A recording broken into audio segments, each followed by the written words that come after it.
to I don't know who sent it in the chat, but whatever. So sorry. Okay. So should we continue the lesson? Absolutely, yes. Wait, let me just... This one. Okay. So while we're still on it, as you know, we're discussing the word uncanny. We just finished this page, and you imagine this situation. On to the next scenario. So we had scenario A, now we have a B. It's doppelganger. We just discussed this, so let's dive straight into that. Can you read this? You're at Grandpa's house looking out the window. You see a squirrel outside. It looks exactly like Fat Gus. Same. Okay, just a moment. Yeah, okay, she does not have missing fur, so same furry fur, same chubby belly, but Fat Gus is in your hand right now. Exactly. So if you have this context and then you know this, let's read this. Okay. The resemblance between the wild squirrel and Fat Gus was uncanny, like so perfect. How they look exactly the same. Well, they didn't add the gender thing, like they didn't same gender, so I guess okay. Why? So it's a coincidence that it's too perfect to be normal. So is it a monster or is it just a normal wild squirrel that just have eaten too much, or I was a fan of Fat Gus or something. Oh, and by the way, the doppelganger from the game I said, which I don't really. Yeah, it's kind of freaky. Well, they're actually monsters, so either that squirrel is a monster because it's labeled a doppelganger, or it's a normal wild squirrel that is a fan of Fat Gus, so it literally turned into Fat Gus. Okay. So that feeling that you're describing, the not knowing whether it's like a normal, as you said, animal, or whether it's a monster, that feeling that you have is exactly what the word uncanny describes. So you don't know. You're weirded out. It's not normal. Of course it's not normal, and that's why it's making you feel that way. You know what? There's one thing about humans. We are born with fears. We're afraid of heights, and we're afraid of suffocating. We're afraid of loud noises. Okay. But as we develop, we also develop the fear of the unknown. So when you don't know whether the doppelganger of Fat Gus is a normal squirrel or a monster, there's an element of fear and weirdness, kind of mystery surrounding it. And this word is able to embody all of what I just said. Uncanny. Yeah, okay. All right, let's start with this scenario. Gus, don't get your gun. No, it's not necessary, and it's a water gun. You can't get back here. Yeah, she is freaking out, so she actually wants to shoot the wild squirrel with her water gun, which is kind of weird, and I hope you didn't freak out when I said gun, because it's a water gun, it's not a real one. I didn't freak out, don't worry. I'm from the States, so a lot of weird things are happening here, but let's not discuss that now. Okay. Let's focus on this. Can you please read this? Just a moment. Context. You hide the walnuts in a safe. You lock the safe. You bury the safe in the garden. 5 minutes later, Fat Gus is eating them. How did she know? It's almost supernatural. Fat Gus has an uncanny ability to find snacks no matter where you hide them. Yeah, because they said you, not me. Uncanny ability. Collocation. Uncanny ability. Very common phrase. Yes, this phrase is actually very common within English speaking. So, okay. Let's do the summary checklist. Ready? Okay. It means strangely familiar. It means mysteriously accurate. It means eerie and spooky. It does not mean unsafe. It does not mean different. Perfect. Now, your turn. Can you make a sentence about Rick doing something uncanny? Sure. Rick can do a lot of parkour stuff, so let's go with that. This morning, I was munching on my... Yeah, okay, this is kind of a story, so it might be a little long since we have a lot of time. One day I was munching on my cereal box for breakfast with some milk. Mm-hmm. My squirrel friends and the twin, the only twin is actually Augustine and Gus, so yeah.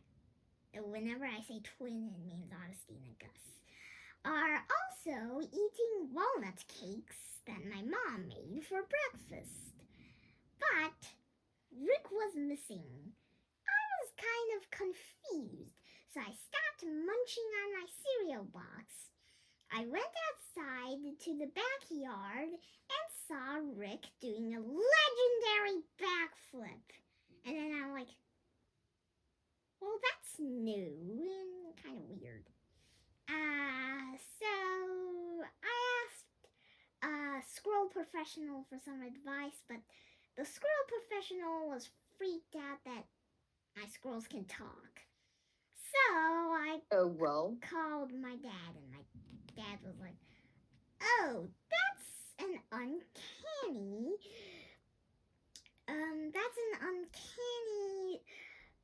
behavior that Rick is doing. And I'm like, are you going to help or not? And my dad's like, okay, I am going to help. This is based on my lifestyle. Okay. And my dad is like, okay, so I think Rick might be trying something new. He was hanging out with Marty a lot yesterday. They were both hacking and learning about techniques. And I'm like, oh, thanks for your advice, Dad. And I kept munching on my cereal. Well, I love that story, and thank you for being so thorough. I appreciate that. Thank you. I think you understood the core meaning of the word uncanny. For now, this would be it. So I'm going to close this textbook. Okay. Do you have any questions? I don't have any questions. Is that what you mean? Yeah, I'm sorry. Yes, that's what I meant. Yeah, okay. So we have 9 Pardon? minutes. I know we have 9 minutes. Yep. We have like 15 minutes left, so don't worry, okay? Okay, let's go back. Okay, so here we are.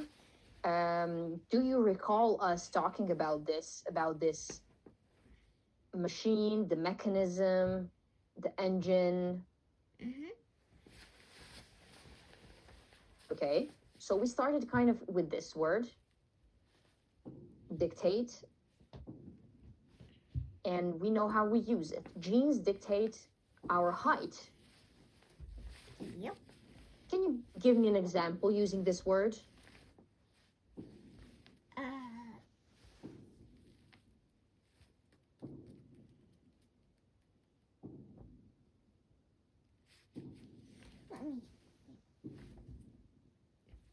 Okay. Let me think.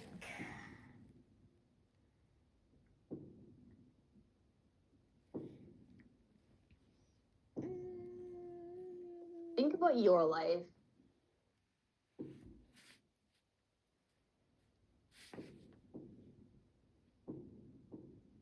The garden. Wait, no.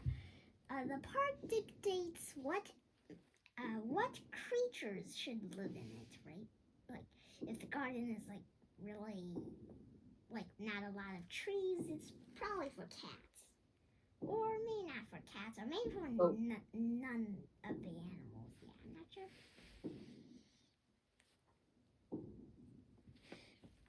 Okay, can you think of anything else? I can also think of the genes dictate what the squirrel's personalities are, but Okay. I don't think that's a good example since they already talked about the genes. Okay. Okay. Well, I have some other meanings of this word. Okay. Let's read it. Okay, the teacher dictated and the students wrote it in their books. Mom dictated the shopping list while I typed it on the phone. The boss dictated the rules for the project. Okay. Mm-hmm. So, this is one form of this word. It's when someone is speaking and you have to write something down. That someone is dictating. You know, so they're speaking and you're writing it down. That's a dictation, and they are dictating. For example, here you can see the teacher dictated a sentence and the student wrote it in their notebooks. Did you ever do this at school? Well, I told you once when the teacher was like, you have to do the 50 times thing. Last class. Yes, I know, but other than that? Well, Does your mom or dad, do they ever dictate anything to you to write it down?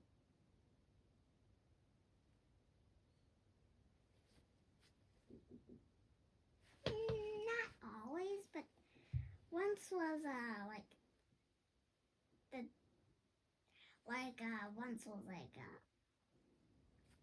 when writing a letter to the teacher Mhm. because it was the teacher's day or the teacher's day or the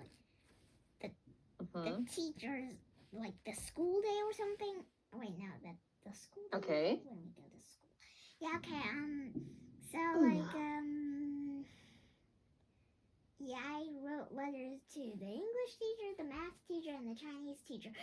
However, there's more teachers. Just that not as important as those three teachers because you have to learn them in your lifetime. Like you have to speak in English when you go to the other places. You have to do Chinese stuff because you're a Chinese person. You have to do math because you can get the Nobel Prize. Yeah, I thought it was Nobel, but then I was like, wait, no. They all say it's Nobel. Yes. It's nice that you are aware of these things. It's always very important to develop awareness. But you're very young and you're very aware, which is incredible. So yeah, I'm kind of blown away by that a little bit. Okay. Now, I have something else here. I have two ways we can use the word dictate. Okay. Dictate. Can you read these examples? The king dictated that everyone must be home before dark. The coach dictated the training schedule. The teacher dictates when we can speak in class. Wait. Oh, okay. His fear dictated his decisions. to dictate Okay, a rule so or to order someone. yes. So for this, we have examples here. And for this, we have examples here. Can you see the difference between this dictate and this dictate?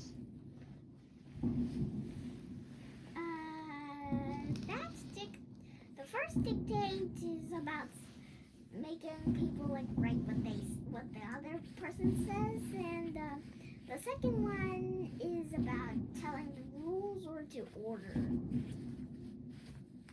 Very well. That's exactly it. That's a lot. Let's continue here. Evaluate with value. Evaluate the evidence. Exactly. So if you are, and you are, a professor number 3, can you give me an example with this word, evaluate? So you're a professor now, so it must be clever.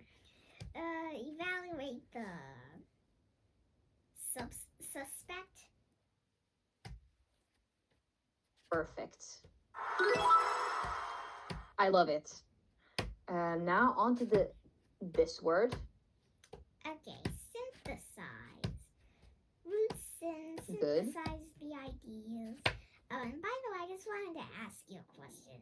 I'm not Yes. Go. really a professional at evaluate, so I was thinking maybe we can talk about it or something. Okay, perfect. Let's talk about it. So, what do you know about the word evaluate? I know that it's like something about value. Yes, we do have that as a root here. But what does this mean? Evaluate the evidence. Imagine that you have a pile of evidence in front of you, and you have to look at that and do what? Evaluate. What is that thing that you're doing?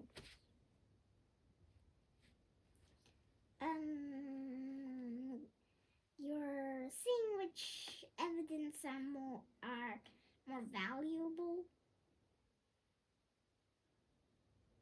Okay, that's true, but you are looking at the value of something, always. Different sorts of value, but I have a sentence that will help you. You're on the right path there. Can you read this? Evaluate equals to judge or check. To judge or check how good, important, or useful something is. Perfect. So I have some examples for you here, example sentences. Let's read them. The teacher evaluated the students' tests. You need to evaluate the plan before starting. The doctor evaluated his condition carefully. The manager evaluated her work performance. Well, that was perfect. And now, what can you evaluate?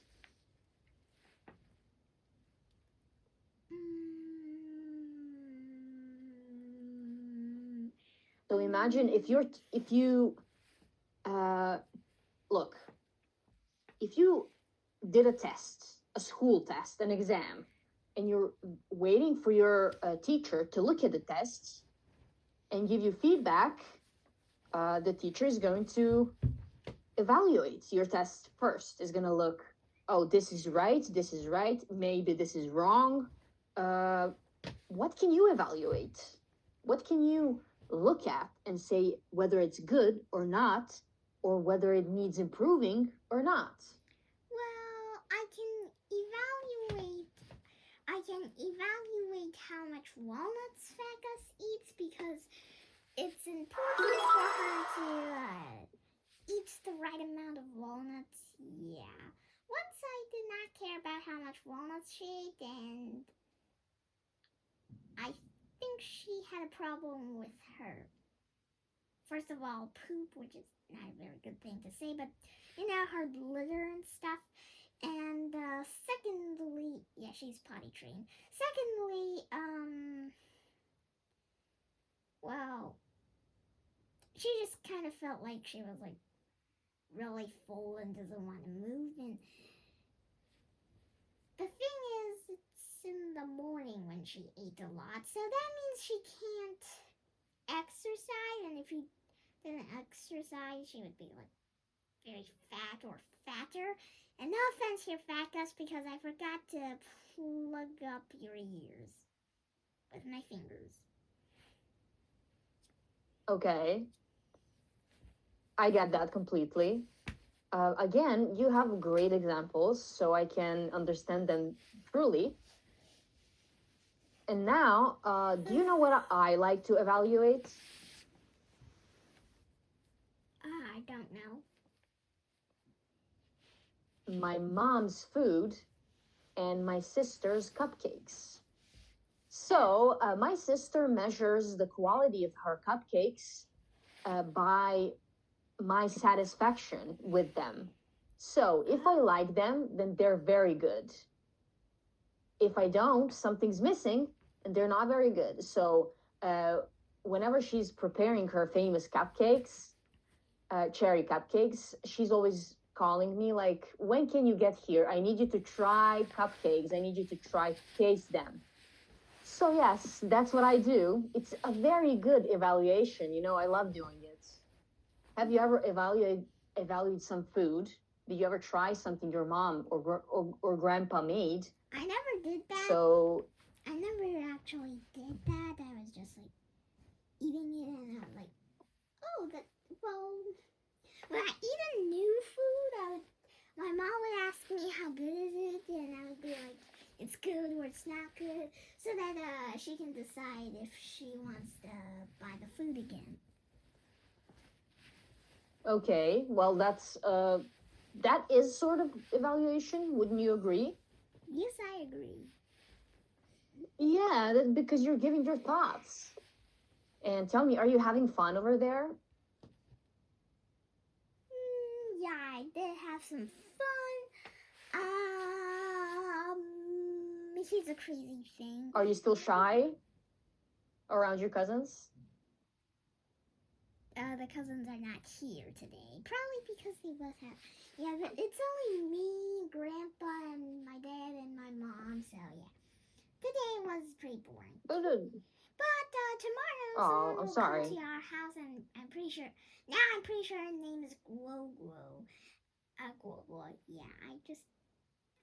Glow? Yeah, there was like someone named Glow Glow in our English book, and they literally pronounced it Glow Glow, so I just went with that. And so,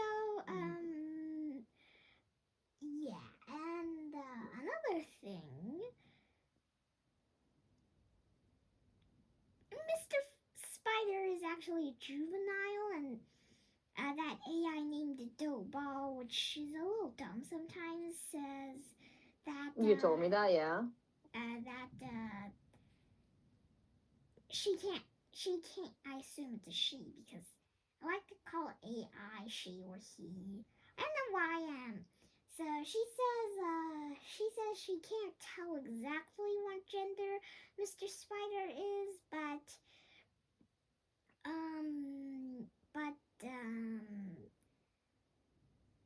when she grows up, yeah, she can't tell when it's a juvenile. But when it grows up, if its butt is very plump, that means Mr. Spider is a Mrs. Spider. And if Mr. Spider, like very like smaller and has less plumber butt or belly, then then Mr. Spider would be a Mister, and she says she assumes it's a Mister due to his size and his butt. Okay. I understand that weirdly. I don't know a lot about spiders or their, species, but I see how that differentiates between male and female spider. I would always assume that, you know, the females look like that and the males look like that. But I'm so scared of spiders that I try not to look at them if I ever see them. So not my favorite topic to talk about. Yeah, and All right. yeah, okay, all right. And another fun fact: Mr. Spider is an American house spider. And okay, that's pretty much all. Okay. Thank you so much for today. I hope you have a nice time tonight at your grandpa's house, and I'll see you in the next class. Okay, maybe see you next time. See you. Bye. See you.